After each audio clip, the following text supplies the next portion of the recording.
اور ان سے اسلحہ برآمد کیا ہے, پکڑ کے ہم نے ان کو تھانے میں بند کر دیا ہے. ہمیں فون آتا ہے ایک ادارے کا, ان کو چھوڑ دو, ہم ان کو چھوڑتے ہیں, وہ پھر جا کے لال مسجد میں بیٹھ جاتے ہیں. اب جناب میں نے یہی بات آرمی ہاؤس میں 10 صحافیوں کی موجودگی میں نے پرویز مشرف کو سنا دی کہ آپ ڈبل گیم کر رہے ہیں ہمارے ساتھ. وہ غصے میں آ گیا, اس نے کہا بھائی کمال شاہ سے بات کراؤ, کمال شاہ سے بات کراؤ. تو وہ جنرل حامد جاوید صاحب جو ہیں انہوں نے کمال شاہ سے بات کی, کمال شاہ نے کنفرم کر دی, میں نے کنفرم کر دی, مشرف صاحب جھاگ کی طرح بیٹھ گئے. اور اس کے بعد پھر چودھری شجاعت صاحب نے نیگوسیشن شروع کی, نیگوشیشنز کامیاب ہو گئیں, اس کے باوجود آپریشن ہو گیا. آپ نے دیکھا کہ مجھ سمیت بہت سے اہل صحافت نے ججوں کی بحالی کو اپنی زندگی اور موت کا مسئلہ بنا رکھا تھا. عامر صاحب, جس تحریک کو آپ نے اپنی زندگی اور موت کا مسئلہ بنا رکھا تھا, اسے حاصل کیا ہوا؟ کہا جاتا ہے یہ تو ایک جنرل کی دوسرے جنرل کے خلاف ایک جنگ تھی. دیکھیں, اس لائرز موومنٹ کے دوران آصف زرداری صاحب سے میری بڑی بحث ہوتی تھی, اور یہاں تک کہ وہ پریزیڈنٹ بھی بن گئے تو ہم ان کو کہتے تھے کہ آپ ججوں کو بحال کریں. ہم نے تو زندگی موت کا مسئلہ بنایا ہوا وہ جو میں کہہ رہا ہوں نا, اس طرح کر کے میں بات کرتا تھا ان کے سامنے, چھوڑوں گا نہیں, یہ نہیں ہے, نو کمپرومائز ہے وہ, آپ کہتے تھے. ہاں.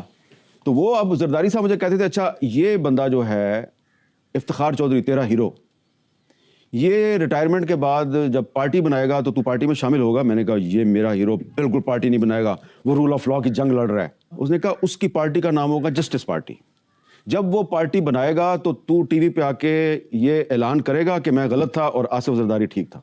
ہاں میں کر دوں گا. ہاں بھائی, میرا سوال یہ ہے کہ یہ ایک جنرل کی دوسرے جنرل کے خلاف جنگ تھی. میرا سوال یہ ہے, جنگ نہیں تھی, اس میں جنرل کیانی صاحب تھے جو, ہاں, کیانی ورسز مشرف. نہیں, کیانی ورسز نہیں تھا, کیانی کے ساتھ پوری فوج تھی. فوج جو ہے وہ مشرف سے تنگ آ چکی تھی. یہ ایک ریپیٹیشن تھی, ہسٹری نے ریپیٹ کیا تھا. جس طرح یحییٰ خان نے فوج کی مدد سے ایوب خان کو ہٹایا, اسی طرح جنرل کیانی نے فوج کی مدد سے مشرف کو ہٹایا. جنرل کیانی سے آپ کے بڑے قریبی تعلقات تھے, یہ تعلقات کب بنے؟ قریبی تعلقات نہیں تھے, وہ ایسے تھا کہ میری 1-2 دفعہ ان سے ملاقات ہوئی تھی جب وہ کور کمانڈر راولپنڈی تھے. تو مشرف صاحب پہ اٹیک ہوا تو اس کی انہوں نے انکوائری شروع کی. انہوں نے جو بندے پکڑے ہوئے تھے, میں نے یہ کالم لکھا کہ یہ بندے غلط پکڑے ہوئے ہیں. تو آپ کو اصل آدمیوں کا علم تھا؟ مجھے اصل آدمیوں کا علم نہیں تھا. تو ان کے بارے میں آپ کیسے کہتے ہو غلط پکڑے ہوئے؟ اس لیے کہ ان کو میں جانتا تھا. یہ ہر غلط آدمی کو آپ جانتے تھے؟ دیکھیں نا, اب میں نام لے لیتا ہوں, وہ الیاس کشمیری جو ہے جس کو انہوں نے پکڑا تھا, تو میں نے کالم لکھا بھائی یہ وہی الیاس کشمیری ہے جس کو 2-3 سال پہلے تک آپ کیش پرائز دیا کرتے تھے. اس پر مجھے کیانی صاحب نے بلایا, اور ان کا جو کیانی صاحب کا جو چیف آف سٹاف تھے وہ تھے بریگیڈیئر قمر جاوید باجوہ صاحب. اور خالد خواجہ غالباً اس کا نام ہے, اور کرنل امام کے قتل کا الزام لگا. تو آپ نے کہا کہ کئی صحافیوں نے اس موقع کا فائدہ اٹھاتے ہوئے آپ کی کردار کشی کی, مہم میں بڑھ چڑھ کے حصہ لیا. کہ آپ ان صحافیوں کا نام لینا پسند کریں گے؟ کیا آپ اس صحافی کا بھی نام لینا پسند کریں گے جس نے آپ کی حمایت میں بیان دیا؟ دیکھیں, یہ صرف خالد خواجہ والی بات ہے, کرنل امام صاحب کی فیملی اس میں شامل نہیں ہے, اور بلکہ کرنل امام کی جو فیملی ہے وہ انہوں نے میری اخلاقی طور پہ سپورٹ کی مدد کی. ان کو تو ساری گیم کا پتہ تھا نا. گیم تھی کیا؟ گیم یہ تھی کہ اسلم بیگ صاحب کی کتاب پڑھیں آپ, اقتدار کی مجبوریاں. اسلم بیگ صاحب نے کرنل امام صاحب کو کہا کہ طالبان کی اور امریکہ کی بات کروائیں, ٹھیک ہے. بیچ میں آ گئے خالد خواجہ صاحب, اور ایک وہ بیچ میں جرنلسٹ کو لے آئے, اور مجھے تو خبر ہی کوئی نہیں ہے کہ جناب یہ جا رہے ہیں, کب جا رہے ہیں, کہاں سے آ رہے ہیں. تو انہوں نے جناب کرنل امام صاحب اور خالد خواجہ صاحب, کرنل امام کے بارے میں یہ کہا جاتا ہے نا کہ وہ طالبان کے استاد تھے اور طالبان ان کی بہت عزت کرتے تھے. بالکل کرتے تھے, بالکل کرتے تھے. وہ ہرات میں کونسلیٹ جنرل تھے جب, تو بالکل طالبان ان کی عزت کرتے تھے. لیکن جس طریقے سے جن لوگوں نے کرنل امام کو قتل کیا, تو اس سے یہ لگتا ہے کہ قتل کرنے والے جو ہیں ان کو نہ تو طالبان کی عزت کا خیال تھا اور نہ ہی ان کو کرنل امام کی اہمیت کا احساس تھا, اور وہ کسی ایجنڈے پہ تھے, ٹھیک ہے نا. تو اس میں یہ جب واقعہ ہو گیا, یہ دونوں ادھر گئے, ان کو اغوا کر لیا گیا. ان کے ساتھ جو تیسرا جرنلسٹ تھا, he was a British national, اس کو چھوڑ دیا, اس کو چھوڑ دیا. اور جو 2 پاکستانی تھے ان کو انہوں نے قتل کر دیا. آپ پر الزام کیوں لگا؟ میرے پہ تو الزام اس کے بہت دنوں کے بعد لگا. کیوں وائے حامد میر؟ ہاں, وہ ایسے کہ مجھے ایک اس زمانے میں پیپلز پارٹی کے منسٹر تھے, انہوں نے بلا کے کہا کہ یار آپ مسنگ پرسنز کا ایشو بہت اٹھا رہے ہیں, تو آپ باز آ جائیں, آپ پہ انہوں نے کوئی کیس ڈال دینا ہے. میں کہا میرے پہ کیا کیس ڈالیں گے؟ کس سن کی بات ہے؟ یہ 2010 کی بات ہے. 2010. اور آپ کو ایک بلایا وزیر نے اور کہا مسنگ پرسن کا معاملہ مت اٹھاؤ اور نہ کوئی کیس پڑ. میں نے کوئی پارلیمنٹ ہاؤس کے باہر کھڑے ہو کے ایک پروگرام کیا تھا مسنگ پرسنز کی فیملیز کے ساتھ. آمنہ مسعود جنجوا تھی اور لوگ تھے. تو مجھے انہوں نے کہا کہ یہ آپ کے ساتھ کچھ کریں گے. پھر مجھے پریزیڈنٹ صاحب نے بلایا, زرداری صاحب نے. یہ آصف زرداری اور آپ لگتا ہے کہ ایک سارا دن یہی کام کرتے وہی رہتے ہیں. جو آرٹیکل نہیں تھا جس کی وجہ سے آپ کی اور میری چھٹی ہو گئی تھی, تو اس وقت تک تو زرداری صاحب جو ہیں وہ سمجھتے تھے کہ میں کوئی بہت بڑا کانسپریٹر ہوں. وہ پھر جب ان کو پتہ سمجھتے تھے یا پھر یہ ثابت کیا تم نے؟ وہ پھر بعد میں پھر جو ہے وہ انہوں نے پھر میرے ساتھ ایک ان کی انٹیمیسی بن گئی. کانسپریسی کرنے کے لیے نہیں, کہ جس طرح آپ کی بہت سے سیاستدانوں سے دوستی ہو جاتی ہے تو ہماری بھی ہو گئی. تو انہوں نے مجھے کہا کہ آپ ذرا احتیاط کریں. تو 2 ایشوز ہیں, ان کو اگر آپ اوائڈ کریں تو پرابلم نہیں ہوگی. میں نے کہا جی کون سے 2 ایشوز ہیں؟ انہوں نے کہا ایک مسنگ پرسن اور ایک بلوچستان. اچھا, جن صحافیوں نے میرے خلاف پروگرام کیے بعد میں پھر انہوں نے میرے سے معذرت کر لی. 2017 میں وہی جو 2010 کا کیس ہے اس پر اسلام آباد ہائی کورٹ کے ایک جج صاحب جو ہیں وہ میرے پہ FIR کروا دیتے ہیں. کون جج صاحب؟ جسٹس محسن اختر کیانی. ٹھیک ہے, کیوں دشمنی ذاتی کوئی تمہاری؟ مجھے نہیں پتا, لیکن کیانی ایک جنرل کیانی تمہارا دوست ہے اور ایک جج کیانی تمہارے پہ پرچہ کروا دیتا ہے. اب اس میں انٹرسٹنگ بات یہ تھی کہ پرچہ درج ہوا تھانہ رمنا میں. تھانہ رمنا جو ہے وہ 2010 میں جب وقوع ہوا شمالی وزیرستان میں تو تھانہ رمنا تھا ہی نہیں. جی ناظرین کا آپ نے ویڈیو ملاحظہ فرمائی. ویڈیو میں جیسا کہ آپ نے سنا حامد میر صاحب جو ہے وہ یہ ان دنوں کی بات ہے کہ جب حامد میر صاحب نے جو ہے وہ اسامہ بن لادن کا انٹرویو کیا تھا, اور پھر اس کے بعد جو ہے وہ نواز شریف کے والے سے کئی چیزیں جو نکل کر آئی تھیں. یہ ان کی ایک کتاب انہوں نے پھر بعد میں لکھی.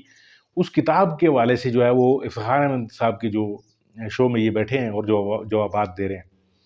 نواز شریف کے والے سے انہوں نے کافی سارے پہلے بھی انکشافات کیے کہ یہ آدمی جو ہے وہ یہ فوج کا جو یعنی ضیاء الحق صاحب سے لے کر پھر اس کی سیاست, یہ وزیر اعلیٰ بنا, وزیر خزانہ بنا پہلے, یعنی آہستہ آہستہ اس نے پاکستان کے جو سیاست ہے یا پاکستان کا جو حکومتیں ہیں ان میں اس نے سیند لگانی شروع کی, اور کرتے کرتے یہ پھر وزیر اعظم کے عہدے پر بھی پہنچا. یعنی ایسا آدمی کہ جس کی شروعات ہی غلط تھی, یعنی شروعات ہی مشکوک تھی, اس آدمی کو اٹھا کر جو ہے وہ ملک کا سربراہ بنا دیا گیا.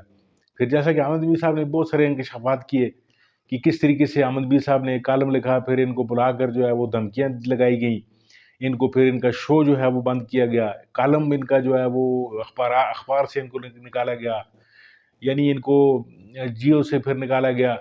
آپ اس چیز کی گواہی آپ ضرور دیں گے. آپ کو جو بڑی عمر کے لوگ ہیں ان کو ان ساری چیزوں کا جو ہے انہوں نے خود دیکھی ہوئی ہیں چیزیں.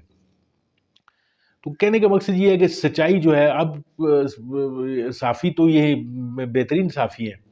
کئی دفعہ انہوں نے پی ٹی آئی کے دور میں پی ٹی آئی پر تنقید کی انہوں نے, اور پی ٹی آئی والے جو ہیں وہ پھر ان پر کافی تنقید بھی کرتے رہے, اور ان کو کئی, اب ظاہر ہے پی ٹی آئی کا سوشل میڈیا جو ہے وہ اس کو تو کون قابو کرے, وہ تو ہر ایک آدمی اپنا جو ہے وہ نظریہ پیش کرتا ہے, اور عمران خان کے خلاف جو بات کرے گا تو اس کو تو پھر وہ چھوڑا نہیں جائے گا. تو ان پہ بھی کافی تنقید کا بازار جو ہے وہ گرم رہا پی ٹی آئی کے دور حکومت میں.